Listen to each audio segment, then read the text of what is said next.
Thank you for being here and listening to me. I'm going to tell you about this lovely book that we have written, which is joint with Linda Babcock, Brenda Peiser, and Lori Weingard. They're all faculty at Carnegie Mellon.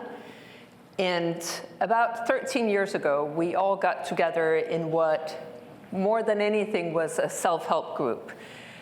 We were all working really, really long hours. We had had fairly successful careers, but we kept working many more hours than our peers who seemed just as successful. So we got together at a restaurant between the two universities where you could get ridiculously cheap and poor wine. But it was sort of an indicator of how desperate we were. And what we started to do when we would meet was to go over all the different things we had on our desks. What were their assignments? What were we happy about and what were we not happy about? And what we realized as we were going through these very, very long lists was that while there was some work that seemed to get a lot of recognition, there was other work that was getting a lot less recognition. We ended up calling the work that got a lot of recognition for promotable, both because it could lead to promotion, but also because it could get you a salary increase, a nicer office, nicer future assignment.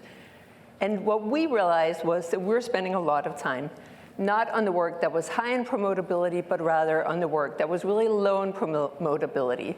And while we initially called it very inappropriately for crappy tasks, we realized that the work that we felt was crappy really was important to the organizations that we were working for. So we ended up calling it non-promotable tasks, precisely because the work that was sort of seemed to keep us very occupied and didn't give us any recognition, nonetheless was work that really helped out the organization.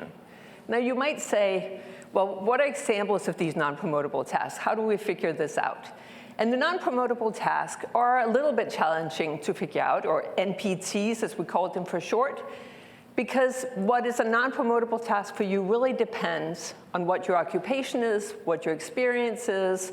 Something that is promotable for a junior colleague could very well be non-promotable for you. But good examples are something as simple as helping other people out in the office, helping them out with an assignment. It could be onboarding. It could be mentoring. It could be doing the wonderful office housework that we've talked a lot about. Recruiting, all of those assignments tend to fall in this, very often are treated as if they're non-promotable, meaning it's really important work, but it's not work that we get a lot of recognition for. A good example of non-promotable work came out of a recent survey that was done by McKinsey and Lean In, where they surveyed 400 different organizations and asked them, what kind of tasks do you want your leaders to be engaged in? Where should they be spending their time? And 90% of these organizations said, we see it as critical that we have leaders who are spending time on employee well-being, meaning is the workload right, is the employee doing okay? So 90% of the organization said, yes, this is what we want our leaders to do. When they subsequently got a question, which was, do you recognize this work? Only 25% of the organization said yes. Lo and behold, the same thing happened when they were asked about leaders spending time on diversity, equity, and inclusion. It was seen as critical, but not something that was rewarded. So that's what we mean by non-promotable tasks. And you might sort of say, well, how do I figure out if my work or what assignments are non-promotable for me? And we've sort of narrowed down on 3 key characteristics that are telling on the extent to which your work is non-promotable. The first is that it tends to work that doesn't contribute directly to the organization's mission. So if you're working in a for-profit firm, working directly with clients, having billable hours, bringing in revenue, tends to be the promotable work. Doing pro bono work, doing administrative work is less promotable. Another characteristic, as you might expect, is that it tends to be work that is invisible. So you might put all the slides together, you might do all the groundwork, prepare all the data, but if somebody else is giving that presentation, giving the presentation is the promotable assignment. And the last critical characteristic is that it tends to be work that doesn't require your specialized skills. So many other people can do it. A very common non-promotable task is to take notes at a meeting. What does it take to take notes at a meeting? It certainly doesn't require an advanced degree. A pen, a pad, and a pulse can pretty much do it for everybody. So the fact that it's not specialized skills really makes it challenging to try to make this work promotable. So we spoke a lot about this, and the more we talked about our sort of non-promotable tasks and how we vowed in our no club to start saying no to this work, many of our male colleagues began to report that they also had a lot of non-promotable tasks. And that caused us to sort of get out of our little self-help group and begin to ask, who is it who's doing all of this non-promotable work? Are we all, I've yet to meet an employee who was not super busy, but are we all busy with the same work? So one of the studies we did was that we worked with a professional services firm, and they gave us 3 years of their data. And of course, the benefit of a professional services firm is that they keep really careful track of how their employees are spending their time. So we got the 3 years of data. We looked at all the different assignments that employees had had. And then we went to the management and said, can you tell us, is this assignment promotable or non-promotable? And they managed to sort those tasks. And then we went back to the data and said, can we detect any differences in how employees are spending their time? And it turns out that there are very large differences. I'm going to show you differences by gender. I'm just going to show you the picture from mid-career women, so they have yet to make partners in the firm. And it turned out that women in this firm were spending 200 more hours on non-promotable work per year than their male colleagues. Needless to say, if you're spending 200 more hours on work that doesn't get any recognition, it's going to be very hard to advance in the organization. Now, you might say, well, this is just one organization. How bad can this be? And it turns out it's a pattern that we see everywhere. It shows up for consultants very broadly. It shows up in academia, where female faculty are spending more time on administrative service work, whereas male faculty have more time to do research. It shows up for attorneys. It shows up for supermarket clerks, where females are spending more time at the checkout line, which means they don't get to know the rest of the store and can't advance. It shows up for engineers. It shows up for TSA agents. And it shows up for architects. There is no profession that we have looked at where we don't see this pattern. So the differences are very persistent. It's across the field. And as you might imagine, it's not just being female that gives you more of the non-promotable work.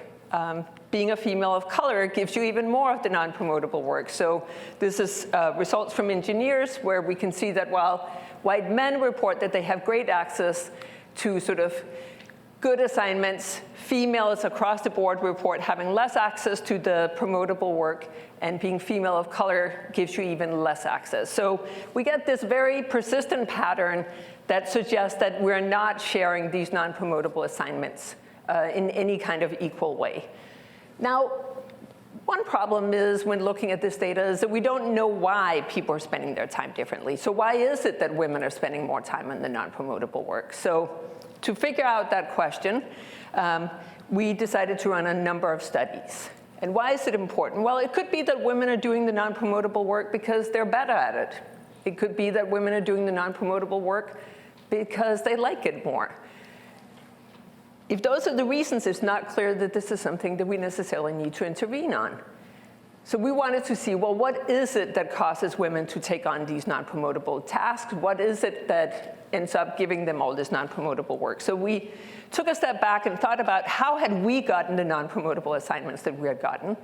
And many of them we had gotten in a meeting where I'm sure you can recognize the setting. You come in, a manager describes an assignment that nobody wants, and then asks the dreaded question, who wants to volunteer?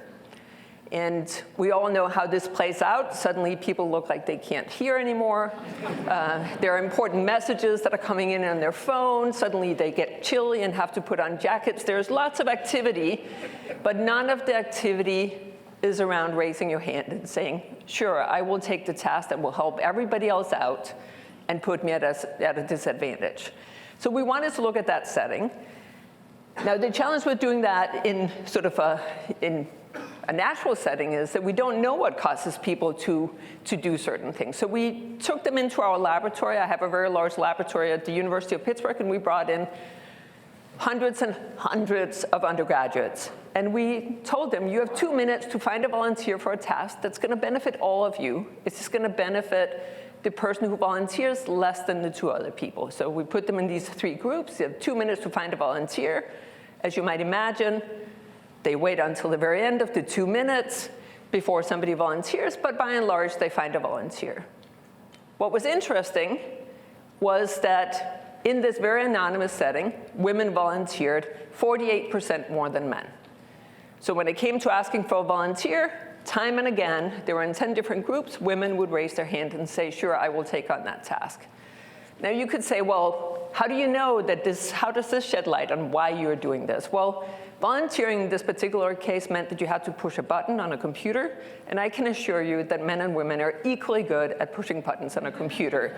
So we could rule out the skill explanation, but it could be that women are volunteering because they somehow are more altruistic.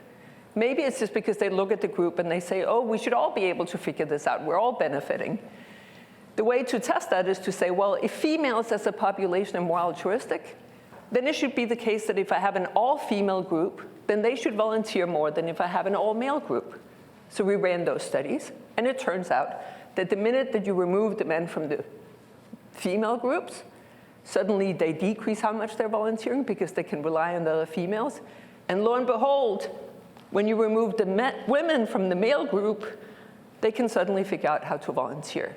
So there's no difference in how much the all-male and all-female group volunteers, which shows us that this is not coming from the fact that women and men have different preferences. Rather, the difference is coming because we all expect women to take on these tasks. Now, how does that also play out? It also plays out if you have a manager that comes in and says, hey, could you please be the one who takes on that task? So we ran those studies as well. And lo and behold, if we bring in a manager who gets to ask somebody to please take on an assignment, you might call it being voluntold, it turns out that managers ask women 44% more than they ask men. It doesn't matter if it's a male or female manager, they all ask women more by exactly the same share.